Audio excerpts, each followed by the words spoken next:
Welcome, dear listeners, to the Speak and Flow podcast, where we dive into unique experiences to help you and your team elevate your confidence, achieve maximum potential, and flow.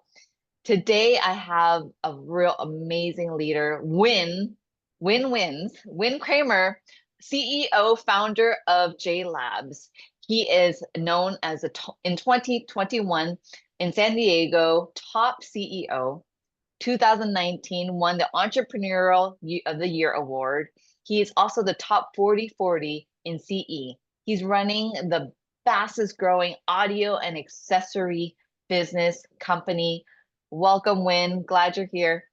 Hi, Melinda. It's nice to be here. Thanks for having me today.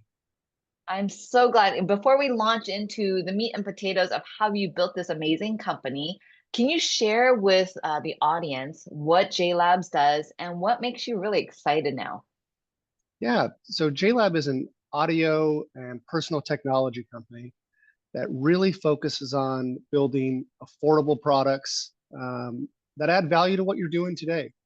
So we recognize that we don't have the biggest brand in the world, but what we do is have a set of products that offer value to any specific activity that you want to perform, be it travel, be it working out, be it lifestyle.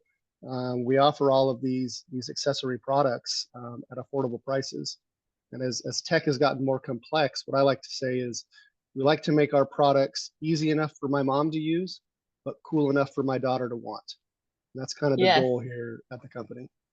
Wow. And what makes you excited about where it's at right now? You know, what makes me excited, as odd as this sounds, is, when we're going into a time of a little bit of economic uncertainty, when it's a little bit softer than it's been, this is a time for value brands to really shine and put their foot forward as the ringleader. So I'm really excited to offer a product to consumers that doesn't cost $250. Yeah. You can have this great experience at under $50. And I think surprise and delight customers that give us an opportunity to do so. Wow. And what do you think would be the key to your success to really shine? No, I mean, clearly the team. I mean, this is onto their backs, not mine. I happen to lead them, but they're certainly the engine and the heartbeat of the business. And with that is communication. How do you communicate both internally and externally? What's the message? What do you want the message to be? How much freedom do you give that message to be tweaked so it's authentic to each person that's telling the story? And we work pretty hard at that. Oh, that's amazing. And has there been a time you're building it's been 14 years this company has been in business, ongoing. There are successes, dips and valleys, and it's crescendo and successes along the way. So can you share with us, like, take us back to the time where it wasn't, you're still confused, not sure of what to say, how to say it. What happened back then? Yeah, I think, look, when I go back 10 years ago in this business for me, I was really doing everything. I was the product guy, I was the sales guy, I was the marketing guy, I was the person doing all of these things. And being able to message all of those different areas of the business effectively wasn't possible. So I would have to move slower to try and communicate what I was trying to get across, because I was average at all of those different things I was participating in, versus being an expert at one of those things, like you can be when you have a team. I have a head of sales, I have a head of marketing, I have a CFO. And if you give them and empower them to talk about what they're experts at versus trying to be experts of everything, it's really different. So, 10 years ago, I was average at all of these different things and probably pretty clumsy when I was communicating about those different things, because I wasn't as focused as I could have been. But now that we have a team behind me, I can empower them to focus exclusively on their message, be it sales, marketing, finance, capital, et cetera. And that's really, poured fuel on the fire, for lack of a better term. Yeah. And can you share with us a moment when your communication, because you were doing so many things, wearing so many different hats, a specific communication that did not go well, and what happened? So this was 2013, maybe 2014, and I was in Minneapolis visiting one of our big customers, Target, and they Mm, weren't a customer at the time. And I'm trying to communicate to them why they should trust JLab to right. delight their guests. And they refer to their guest as her. So how do we delight her? And I didn't know what that meant. And so I'm just being very clumsy through a presentation. And when my hour was over, the merchant or the buyer at the time was like, I really like what you do, but I don't know who you are. And Hmm. because of that, we're going to pass this year on the opportunity to bring your products in. And that was this real kind of aha moment for me. Like, God, Yeah. I need to learn to focus and not be average. I need to be great at this. So I really took a step back from at first the marketing and operational side of the business to focus on sales. And once I Yeah. fine tuned that pitch and put all of my effort in that, the next year I went back to Target and we got 6 items in the store. It was the same product. Wow. It was the same packaging. But I had fine tuned my communication Uh-huh. to the same merchant, and Uh-huh. she then knew who we were as a business and who we were trying to serve, and I knew her who she was trying to serve, and that was her. And Uh-huh. once we knew that and came in with a communication message and a package of goods that was um, really meant to design to support them, um, the sky's the limit. And what do you think was the messaging in the beginning, on the technical side? That where was it that you didn't hit the mark in the initial I didn't conversation? understand when this business started. We were only e-commerce, so it was our website Mm-hmm. and Amazon, Uh-huh. and I didn't know the retail language Uh-huh. that Okay. that Okay. you need to speak to be Right. successful, from Right. margin, from price protection to promotions and everything in between. I hadn't built that skill set yet, and when you don't Mm. have that skill set built, yet you're trying to communicate that you can support it, it didn't Mm-hmm. work. Mm-hmm. Wow. That's fascinating.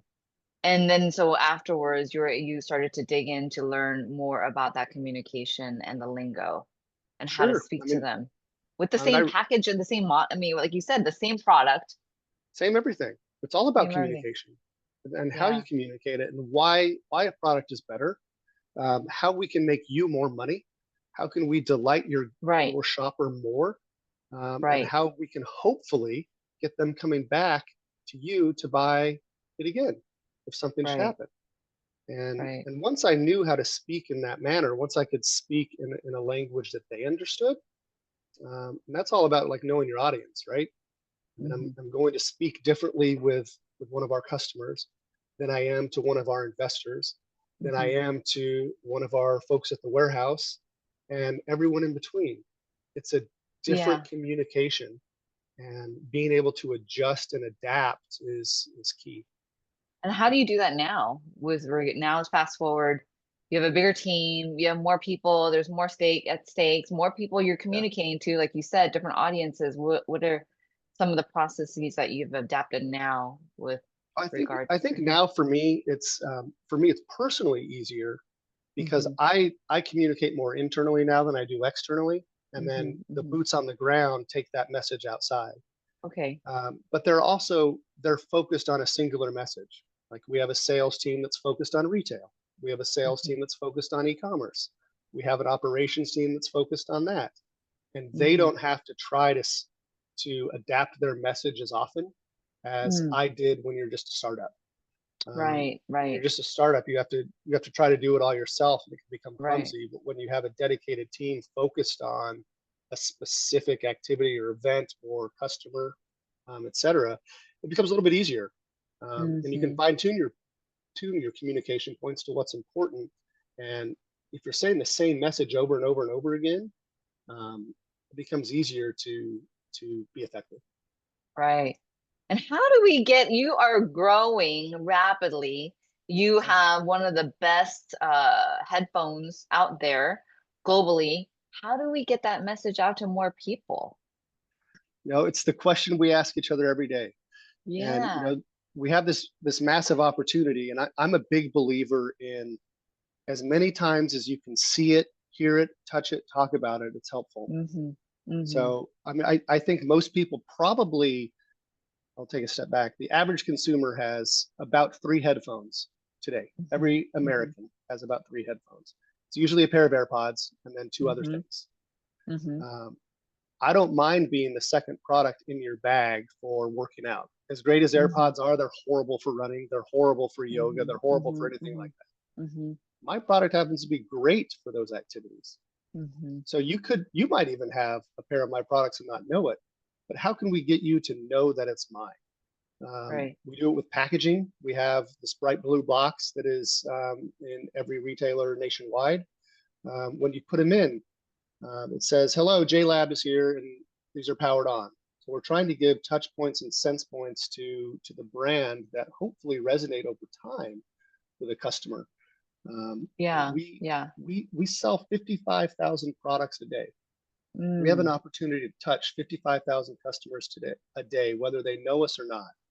It's Mm-hmm. our job to make sure that we delight them so much and surprise them so much with the value for the product that they'll remember the brand and try us again when they need something out, when they need Mm-hmm. something else, excuse me. So it's not perfected, Melinda, by any means, but that's the opportunity in front of us. Yeah. Yeah. I mean, it's amazing that you have the lab right there too. So you're able to Yeah, adjust and refine and build more value into your absolutely. products It's all done as here. you get. I mean, it's Mm-hmm. my entire team is generally speaking in Carlsbad, California, just north of San Mm-hmm. Diego. Mm-hmm. Everything is designed, developed, and tested here. Mm-hmm. And our customer service is here in this building, which is rare for consumer electronics. That doesn't happen. Mm-hmm. So we're Right. getting Right. real-time feedback. And Exactly. that's the other part of communication is listening. Uh-huh. And if you can listen to what your customer is saying, the good, the bad, and the different, do more of the good and less of the bad, um, hopefully you'll have a winner with a product. Mm-hmm. Mm-hmm. Wow. And so when have you seen, like, because you've had excellent communication, have been the results through Well, that? the results are a happy customer and Mm-hmm. and a happy consumer. That's Mm-hmm. the result, right? Is that we've been able to go to a retail partner, be it Walmart, Target, Best Buy, whomever, and make the merchant and the buyer hopefully look good and be happy that they gave JLab an opportunity. You know, Right. we're delighting them because we're delighting their customer. Their customer's not Mm-hmm. bringing the product back. They're not getting negative emails about what we're doing. You know, they're leaving a 5-star review, and all of these things matter.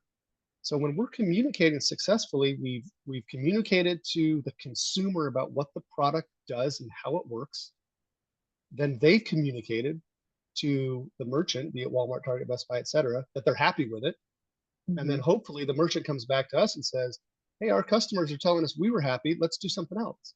Right. And that's the back and forth that we try to play all day long.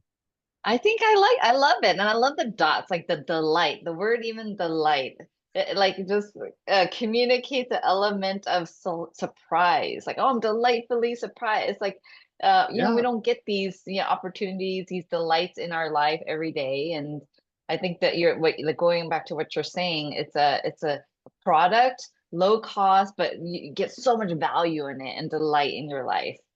yeah, So that's why right. not let J Labs bring that into our world, in our to our communities and our life, whether it's at That's work right. or at the gym. And we're going to save you money in doing it.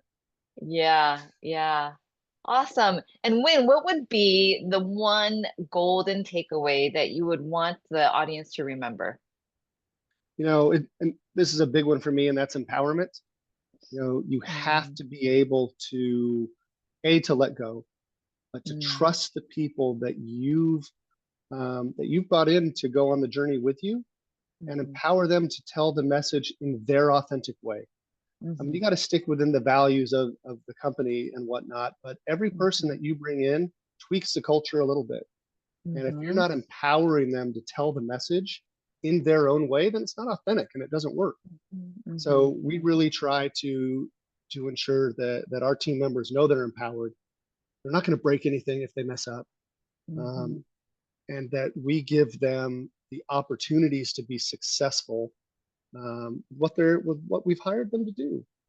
And the second that I was willing to give up some of that control was the Mhm. second this company became successful. And the more Yeah. I do of that, the more successful we are. Yeah. Yeah. Speaking from the CEO and Entrepreneur of the Year. So listen, that's the key to success, empowering others, and yeah, building everybody up together. You're all on the journey together, That's and then right. empowering each other to do that.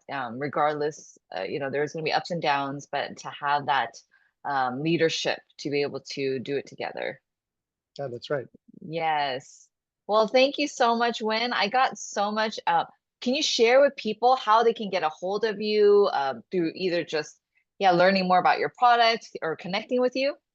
Yeah, I mean, certainly check us out at JLab.com to learn more about us.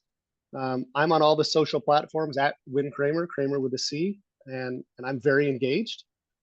Feel free to reach out to me there.